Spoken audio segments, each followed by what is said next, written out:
Bienvenue dans Askip, un hors-série de Psinterview, le podcast de Lali de P. Hors-série dans lequel notre invité de la semaine dernière répond à vos questions. Notre invité de la semaine dernière, c'était Manon. Bonjour Manon. Bonjour Janice. Comment ça va Manon?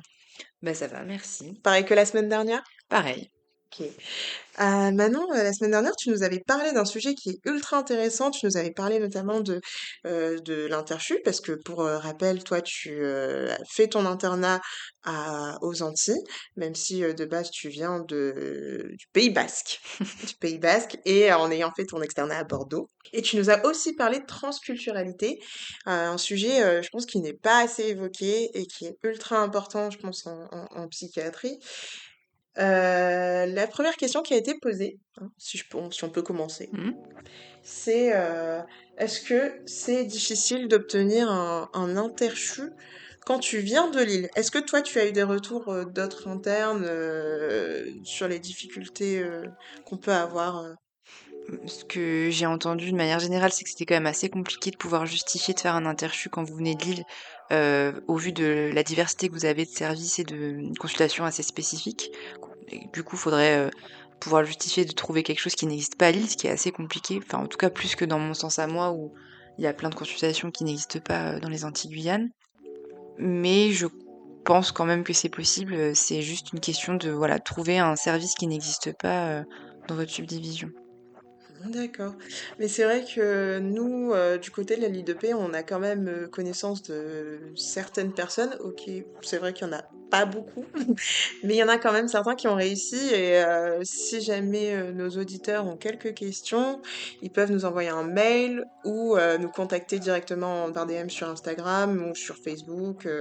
Et si jamais ils ont des questions sur l'organisation, savoir qui a réussi, où et comment ils ont fait. On reste assez ouvert. J'ai une deuxième question. Là, on sort du cadre un petit peu de l'interchu. Est-ce que tu aurais des médias, des livres, des films, des chansons que tu pourrais conseiller un peu à nos auditeurs qui nous parlent plutôt de transculturalité? Parce que Mhm. voilà, on n'y avait pas pensé, mais c'est vrai que c'est quelque chose qui est ultra important. Du coup, oui, il y a une littérature antillaise qui est quand même bien développée, que je trouve qui est intéressante de lire, en tout cas si on s'intéresse à la psychiatrie des Antilles. Des livres donc d'auteurs antillais qui parlent beaucoup en fait de l'histoire des Antilles et des conséquences que ça a sur la société actuelle. Euh, pour citer quand même un grand nom, c'est quand même France Fanon, qui est psychiatre du coup d'origine algérienne, mais qui est né à Fort-de-France, qui est un psychiatre du coup qui a beaucoup travaillé sur cette question-là. Le livre qu'il faut lire absolument, c'est Peau noire, masque blanc, qui parle justement des conséquences que l'histoire des Antilles a eues sur les personnes, sur leur vision de la couleur de peau, sur la rencontre des cultures, sur la façon dont ils ont l'impression d'être perçus par les Blancs et dont ils perçoivent aussi les Blancs dans leur pays. Donc lui, c'est voilà, c'est je pense un des livres qui est quand même très important à lire. Après, Aimé Césaire, Édouard Glissant, voilà, c'est des auteurs qu'il faut lire, qui parlent donc de l'identité antillaise de manière générale. Georges Devreux aussi, c'est quelqu'un qui a beaucoup développé le concept de contre-transfert culturel, donc à savoir qu'est-ce qui se passe dans la rencontre entre deux cultures, qui est du coup aussi à l'origine un peu de la psychiatrie transculturelle, en tout cas du développement de ce concept de contre-transfert culturel. Euh, Toby Nathan, qui est aussi quand même un des pionniers de l'ethnopsychiatrie. Et puis après, il y a tous les ouvrages du coup de professeur Moreau, et notamment, si je peux en citer un, c'est Psychopathologie transculturelle, écrit par Thierry Bobet et Marie-Rose Moreau, qui est un peu un guide sur des notions de comment se développe par exemple une consultation transculturelle, enfin voilà, plein de notions importantes de l'histoire de comment s'est développée la psychiatrie transculturelle, et notamment son intrication avec l'anthropologie.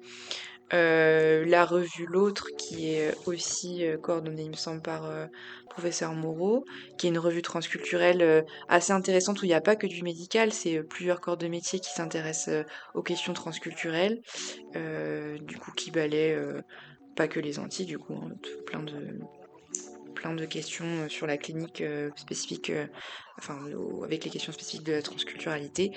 Euh, après, de tête, j'ai que ça. En termes d'artistes, bah, je sais pas, Kalash, bon, c'est Oui. une référence plutôt plus contemporaine, mais qui parle des croyances spécifiques aux Antilles quand même, notamment avec le tombolo, enfin la chanson sur le tombolo, ça parle de ça. Calypso Rose, c'est une chanteuse aussi de la Caraïbe qui a beaucoup parlé de la question du racisme, du Mm. sexisme aussi. Calypso Rose qui du coup chante en anglais parce que je sais plus Elle où est de exactement. Tobago, je pense. Ouais, Trinidad et Ouais, Tobago. je pense que c'est ça. Moi, je sais pas, là de tête comme ça, je Mm. vois que ça. Et en film, j'avoue que j'ai pas sur la question de la transculturalité. Mm. Faut que j'y réfléchisse parce que je suis sûre qu'il y en a plein que j'en ai vu en plus, mais là qui me viennent pas comme ça Ouais, spontanément. je t'avoue que moi non plus, j'en ai pas trop en tête là. En tout cas, je pense que pour ceux qui s'intéressent à ce sujet-là, tous les bouquins que tu viens de conseiller, notamment les auteurs, sont plutôt reconnus et, comme tu disais, des pionniers de ce domaine. Donc, n'hésitez pas à acheter leurs petits bouquins. Hein, je fais pas de propagande, rien, voilà.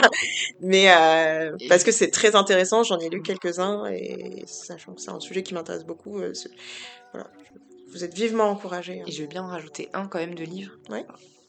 Ça s'appelle Le jour où les Antilles feront peuple, où pour le coup c'est beaucoup plus récent et c'est hyper intéressant parce que c'est pareil, c'est pas du tout un médecin qui l'a écrit, je pense que c'est plutôt un politique, mais de nos jours en fait.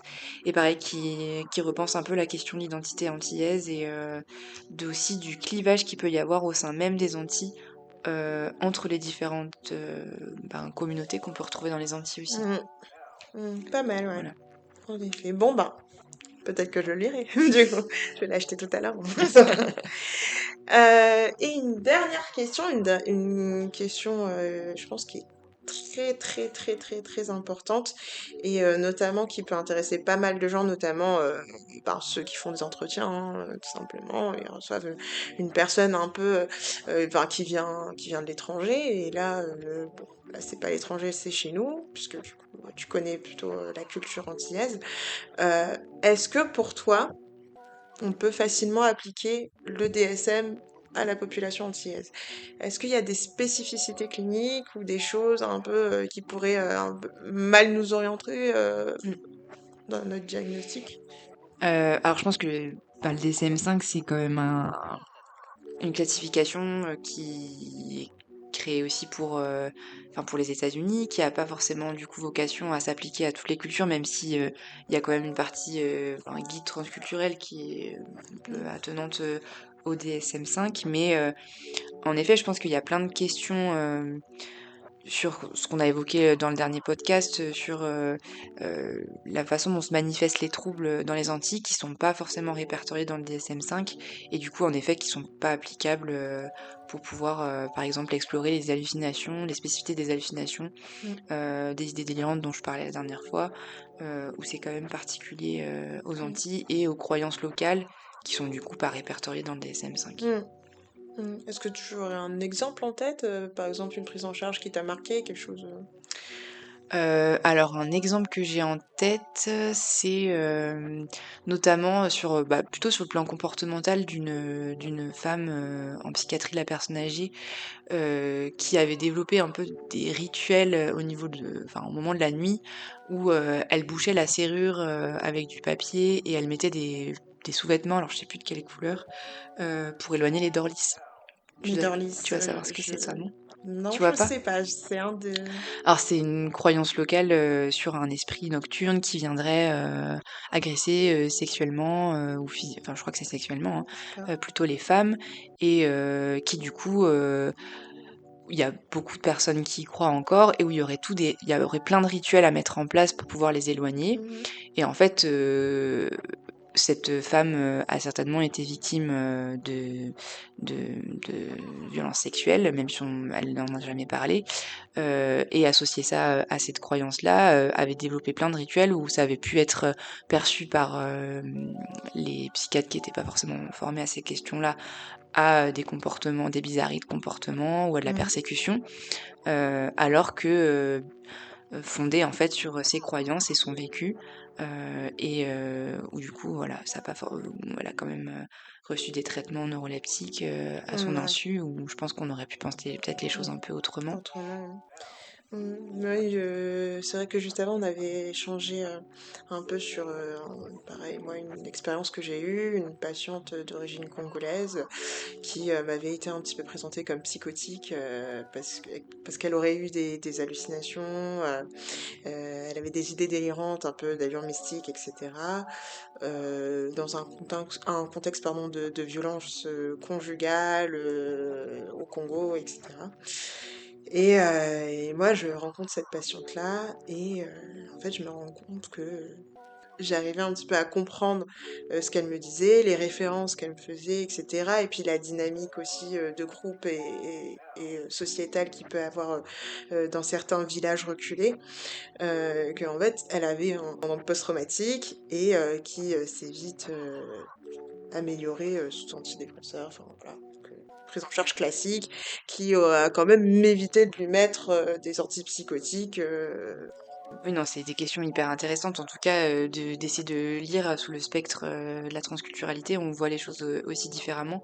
Je pense que ce qu'il faut, enfin, peut-être retenir de tout ça, c'est que c'est important d'écouter le patient et de ce qu'il en pense lui de ses troubles et d'être parfois dans une position, un peu, plus basse que, enfin, en mmh, tout cas pas une position, c'est de ça, sachant c'est ça. et voilà. Mmh. Ben, écoute, c'est très, intéressant tout ça et bon là, apparemment, tu vas bientôt partir, tu vas Oui, nous quitter. oui. Et donc, je te souhaite, une bonne continuation, dans tes études. J'espère que, bah, tu auras quand même pris pas mal de connaissances, pas mal de choses ici, à Lille et que tu es satisfaite de ton Intersu et voilà, je te souhaite que le meilleur pour la suite. Bah, merci beaucoup pour, l'accueil lillois, qui était quand même, extrêmement chaleureux et puis c'est sympa de clôturer du coup mon année, d'interchu avec ce petit podcast, où ça fait un petit résumé de mon expérience, Mmh. vécue ici. Donc merci beaucoup. Et on est très content de t'avoir reçu aussi. On vous souhaite une très bonne, journée, à vous aussi nos auditeurs, une très bonne soirée. Je ne sais pas quand est-ce que vous écoutez, mais voilà. Des bisous et à bientôt.